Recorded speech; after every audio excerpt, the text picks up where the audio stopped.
Алдартай найрагчид, ерөнхийлөгч, кинодууд бас Санта Клаус гээд сахалтай ирчүүдийг тоочоод дуусахгүй.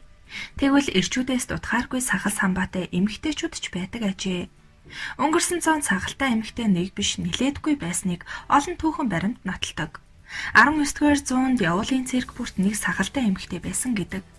Тэр үеийн цирк нь чадварлаг жүжигчдээс илүүтэйгээр элдв гаж хүмүүсийг цуглуулж үзэгчдэд сонирхуулан тэдний ачаар гол орлогоо олдог байжээ. Ингээд түүхэн дэх хамгийн алдартай сахалтай эмэгтэйчүүдийн түүхийг сонирхуулъя. Сахалтай бүсгүй Жозефина Клофолиа. Сахалтай бүсгүй Жозефина Клофолиа Швейцарын Версайкс хотод 1829 оны 3 дугаар сарын 25-нд төржээ. Тэрээр төрөлхийн үсрэхэх хүүхэд төрсөн бөгөөд нэг өдөр түүний нүрээр гинэт сахал ургаж эхэлсэн байна. Түүнийг 8 нас хүрэхэд сахал нь 5 см урт ургасан байсан гэдэг. Түүний сахал их өтгөн ургадаг байснаас 16 нас хүрэхэд нь 15 см урт болтлоо ургасан байна. Тэр анх 14 настайдаа Европоор аялан тоглохдоо аав төлөөлөгчтэйгээ хамт явдаг байснаа удалгүй аавтайгаа хоёулахнаа хамт аялах болсон байна. 10 жилийн дараа тэрээр аавтайгаа дахин аялсан бөгөөд Парис хотноо уран зураач Фортуна Клофолиатай таарч улмаар танилцсан хожим нь түүнтэй гэрэлжээ. Тэд хоёр хүүхэдтэй болсон ч охин нь бага байхдаа нас орж харин Альберт буюу өхөөрдөн Мисаун ээжигээ дуурайсан сахалтай хүүхэд болжээ. Хатагтай Жозефинагийн сахлыг үнэхээр төрөлхийн гэдэгт нь хүмүүс маш их эргэлздэг байсан тул 1851 онд Уильям Шар хэмээх эмч түүнийг шалгаж үзсэн байна. Үр дүн эрэг гарснаар бүсгүйн сахал төрөлхийн гэдгийг нотолж түүнийг сонирхох хүмүүсийн тоо эрс нэмэгдсэн байна. Хүмүүс түүний сахалд хүрч бүр татаж үзсэн гэдэг. Тэрээр өөрийн сахлыг 3 дугаар Наполеон хааны сахлыг дуурайлан янзалж өөрчилсөний дараа түүнийг өөр нэгэн нэрээр нэрлэх болсон байна. Хамгийн сүүлд сахлаа ингэж өөрчилсөн нь түүнд их алдар хүнд авчирсан байна. Наполеоныг дуурайж сахлаа зассных нь харууд хаан түүнд том алмаз хүртэл бэлэглэж байсан гэдэг. 1853 онд тэрээр алдартай Фенис Тейлорын циркэд орсон бөгөөд энэ циркийн томоохон үзүүлбэрийн нэгэнд хатагтай Жозефинагийн сахлын үзмэр ордог байжээ. 19-р зууны үед энэхүү үзүүлбэр үзэгчдийн сонирхлыг хамгийн ихээр татдаг байсан учраас хүмүүсийн дунд ихэд алдаршсан байна. Сахалтай бүсгүй Жозефинаг танихгүй хүн Парис, Лондон, тэрч бүхэл Амстердам хотод хүртэл байсангүй. 1861 онд Жозефина жил бүрийн 9-р сард болдог Амстердам хотын үндэсний баярын хөтөлбөрт түүний үзүүлбэр орж исэн бөгөөд энэ үед сахалтай бүсгүй хамгийн ихээр нэрд гарсан байлаа. Унгартай авиас чадвараараа гайхагдж байсан нэр хүндтэй хоёр эмч сахалтай бүсгүй Жозефинагийн сахлыг төрөлхийн гэдгийг нь нотолж тэрч бүхэл батламж хүртэл өгчээжээ. Улмаар тэр таалал төгсөх хүртлээр буюу 40 нас хүртлээр Европоор аялан тоглосон гэдэг. 1870 онд тэр Английн Брешорт хотын Гиген Метюсийн үзэсгэлэн дээр тоглолтог хийж байв. Тоглолтын дараахан 9-р сард Жозефинагийн биеийг модож Брешвортын эмнэлэгт эмчлүүлж байхдаа таалал төгсжээ. Түүний нас орсны гэрчлэгээнд өвхлийн шалтгааныг нь халуун буурсан хэмээн бичсэн байдаг. Сахалтай хатагтай Клементина Делейт. Сахалтай хатагтай гэгддэг Клементина Делейт 1865 оны 3 дугаар сарын 5-нд Францын зүүн хойд зүгийн Лотарингийн нутагт төржээ. 19-р зууны сүүлч 20-р зууны эхэнд энэ нутаг Европын хамгийн зартай сахалтай хүүхний нутаг гэдгээрээ алдартай байсан гэдэг. Тэр нутгийн нэгэн гаражийг худалдах үед түүний хувийн дурдтгал олдож, үүнийг цуглуулгын хорхоотон Роланд Маршал хэмээх хүн маш хямдхан худалдаж авсан байна. Дурдтгалаа сурагчийн дэвтэрт хөхөмгийн бихээр бичиж, сонин зураг хавсаргасан байсан бөгөөд тэр үеийн хэвлэлд энэ хүний амьдралын тухай олон шин зүйлийг дурдсан байдаг. Бичиг үсэгт нэг их сайнгүй байсан Делейт өөрийн дурдтгалыг 1930-ад онд нутгийн сонины сурвалжлагч Пол Райберт хэлж өчүүлжээ. Өсвөр насндаа түүний нүүрэнд бүдүүн ширхэгтэй үснүүд урахыг мэдэрч эхэлсэн бөгөөд түүнийгээ байнга хусах болсон байна. Клементина нэгэн удаа зах дээр худалдаа хийхээр явж байгаад сахалтай түүнийг хүмүүс тойрон бүчгийг хараад цаашид сахлаа хусахгүй гэж шийдсэн байна. Удалгүй тэр маш алдартай болж сахалтай хатагтай кафе нэртэй хоолны газраа нээсэн бөгөөд хүмүүс жүлжлүүлэх дуртай байсны ачаар нилээд чинэлэг амьдрах болсон гэдэг. Түүний тухай мэдээ түргэн зур төгөж хүмүүс Клементинагийн кафегаар үйлчлүүлэхээр Европын бараг бүх нутгаас ирдэг ажээ. Тэр нөхөртөөгөө хамт ахуулсан зурагтай ил захидал гарган худалдаж, заримд нь гарын үсгээ зурж өгдөг байсан гэдэг. Дэлхийн өнцөг болон бүрээс өч-төчнөн урлаг заллага ирдэг байсан ч тэр тиймч бие сайтай байгаагүй. Дээрээс нь нөхрөө ганцаараа нөрхөн явхаас татгалздаг байжээ. Тэр кафеныхаа ажил төрлийг өөрөө эрхлэн явуулдаг байсан учраас циркэд тоглох юм уу, байнга дэлхийгээр явж нэрд гарахыг тиймч хүсээгүй байжээ. Гэсэн ч түүний нэр алдар өөрт нь таалагдж, үүгээрээ бахархаж, өөрийгөө тоодог байсан нь дурдтаглаас нь тодорхой харагддаг байв. Клементина 30 наснда 88.9 кг, 40 настай байхдаа бараг 101 кг жин татдаг байжээ. Тэр нохой тэжихт маш дуртай байв. Клементина болон түүний нөхөр огт хүүхэдгүй байсан нь нөгөөх гаж даавар буюу түүнийг сахалтай болоход хүргэсэн тэр асуудалтай холбоотой байсан нь мэдээж. Гэвч тэд гэрэлснээсээ хойш 34 жилийн дараа эцэг эх нь Испани ханадаар нас барсан 5 настай охиныг үрчилж авсан байна. Тэр эгэл жирийн эмэгтэй адил хувцалдаг байсан ч ихэвчлэн өмд өмсөх дуртай байжээ. Харин тэр ундаг дугуугаар явахдаа банзал өмсөхийг илүүд үздэг байв. Эрэгтэй хүний хувцас өмсөхийн тулд түүнд 1904 оны засгийн газрын тусгай зөвшөөрөл шаардлагатай байсан гэдэг. Нөхөр нь 1928 онд нас барснаас хойш Клементина зарим нэг урлаг залхахыг хүлээн авч Парисын найрал хөгжмийн чуулгантай уулзсан Лондон, Ирландд зочилсан байна. Тэр дурдтгалынхаа төгсгөлд миний даруухан амьдралд элдв зэмлэл үзен ядалт бишгүүдэл байсан. Гэхдээ миний эх орон нэгтнүүд намайг хүндтгэдэг байсан гэж бичсэн байдаг. Мөн тэрээр өөрийн булшны чулуун дээр сахалтай хатагтай Клементина Делейт энд нойрсож байна гэж бичгийг хүссэн байдаг. Сахалтай хатагтай кафе зоогийн газрын эзэгтэй Франц эмэгтэй Клементина Делейт 1939 онд Адольф Гитлер 50 насныхаа ойг нийчгэр тэмдэглэж байсан өдөр нас баржээ. Тэр үеийн сонин хэвлэлүүд энэ хоёр үйл явдлыг адилхан хэмжээнд анхааран бичиж байлаа. Бараг л бүх сонингуудад Гитлерт баяр хүргэсэн Клементинад эмгэнэл илэрхийлсэн мэдээнүүд нийтлэгдэж байжээ. Сахалтай охин Эни Джонс. Тэртех 1865 оны 7 дугаар сарын 14-ний өдөр Америкийн нэгдсэн улсын Виржиниа мужийн Марион хотод нэгэн бяцхан охин төрсөн нь төрөлхийн сахалтай Эни Джонс хэмээх охин байлаа. Энэ бол анагаах ухааны түүхэнд маш ховор тохиолддог үзэгдэл байсан юм.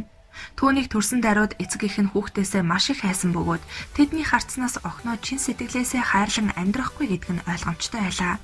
Охиныг төрсөн цагаас генетикийн онцгой шинж чанар илэрчээ. Өөрөөр хэлбэл аль аль хүүсийн хүүхдүүдийн шинж түүнд илэрдэг байжээ. Эрэгтэй хүн шиг сагал ургах, мөн эмэгтэй хүний шинж хөх гэх мэт зүйлс түүнд байдаг байв. Охиныг харсан нэгэн циркийн менежер эцэг эхт нь 7 хоногийн $150 өөрийн циркэд ажиллах санал тавьсан байдаг. Эцэг эх нь шууд л зөвшөөрчээ. Иймд хөөрхий сахалтай охиныг 9 сар хүртэл нь гэртээ өсгөж агаад эрэмдгүүдийн цирк гэх нэрээрээ дэлхийд алдарсан ноён Барнумтай уулзаж охиныг 7 хоногийн $150 түрээслэх болсон байна. Түүнийг 5 нас хүрэхэд сахал нь бүрэн ургаж гүйцжээ. Энийг сахалтай охин хэмээн нэрлэх болжээ. Ингээд эрхэм Барнумын бизнес санаа эхэлж циркийн сурталчилгааны хуудас зөвхөн Джонсын хүрэг зургаар тарагддаг байжээ. Ийхүү сахалтай охиныг харахыг хүссэн олон сайнууч иргэд циркийг үзэх гэж очдог байсан аж. Олон гэрэл зурагчид түүний энэхүү өрмөц төрхийг гэрэл зургийн хайснаа буулгах хүсэлтэй байв. Түүний бага нас циркэд өнгөрсөн бөгөөд ухан орсон цагаасаа Барнум хэмээх эрхмийг дагаж циркчний амьдралаар амьдарч эхэлсэн байна. Түүний хүүхэд нас бүхэлдээ үзмэр шиг л өнгөрч байлаа.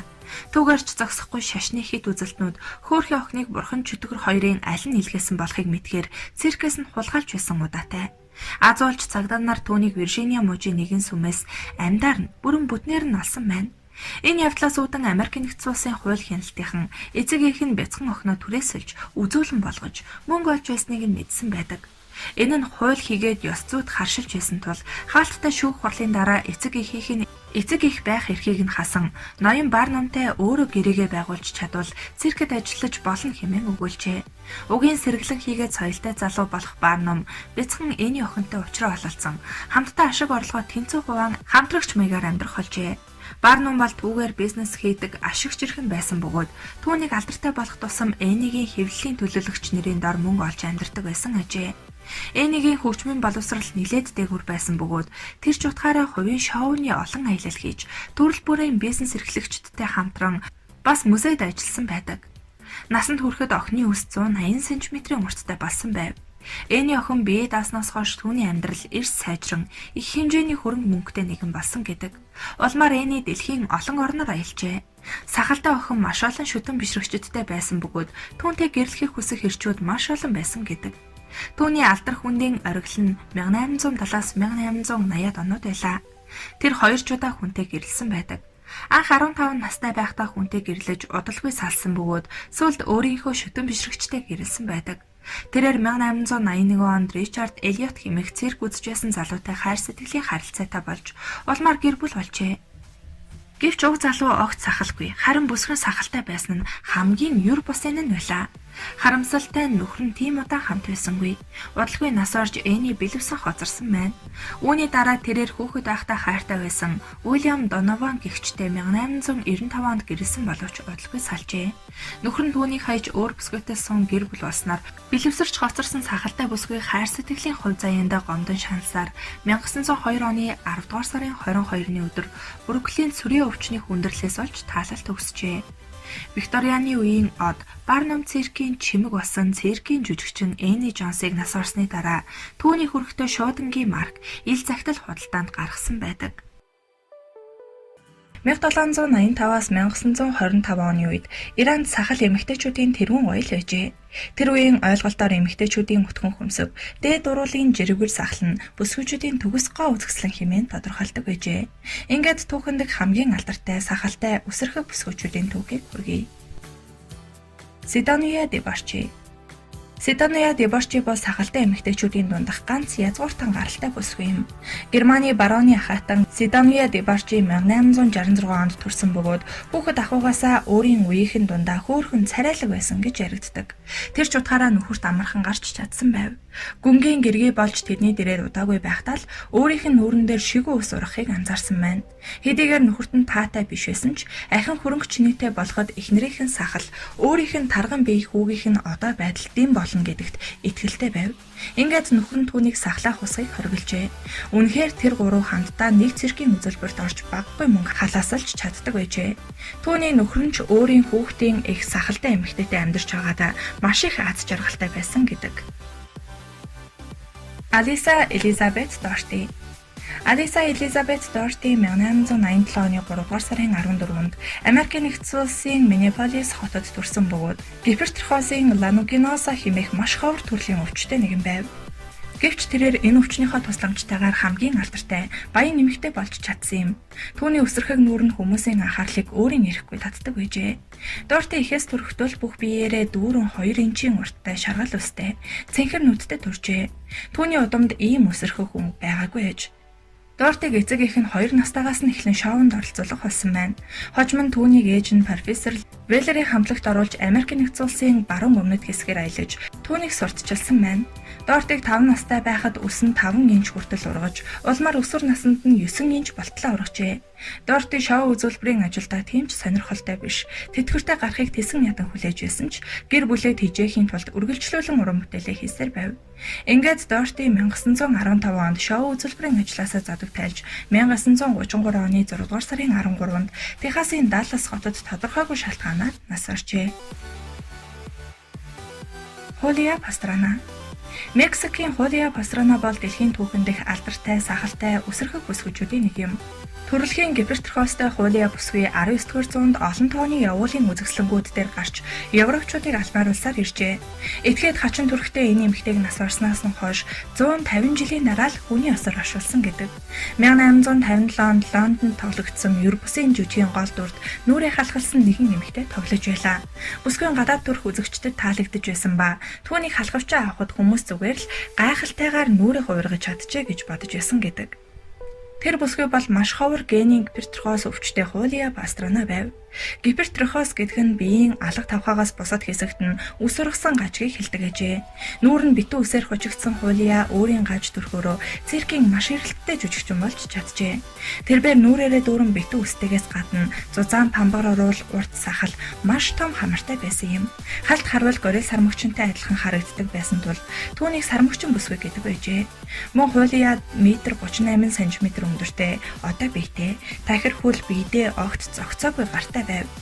Харин маш сайхан бүжиглэж чаддаг нь бусдын анхаарлыг ихэд татдаг байлаа. Алдарт биологч Чарльз Дарвин Хулиатай танил байжээ. Хүнээс өөр гаж төрхтэй төрсэн эмэгтэй биологчийн анхаарал сонирхлыг таталгүй өнгөрч чадаагүй хэрэг. Чарльз Дарвин ердөө 1.38 см өндөртэй Хулиа Пастранатай уулзсан тухайга Испанийн бүжигчин Хулиа Пастрана Европын бүжгээрээ миний анхаарлыг татсан. Түүний гар үнэхээр сайхан, хөлн чурт ээлдэг ааштай. Гэхдээ нүүр нь хүн бүрийг гайхшруулдаг байлаа.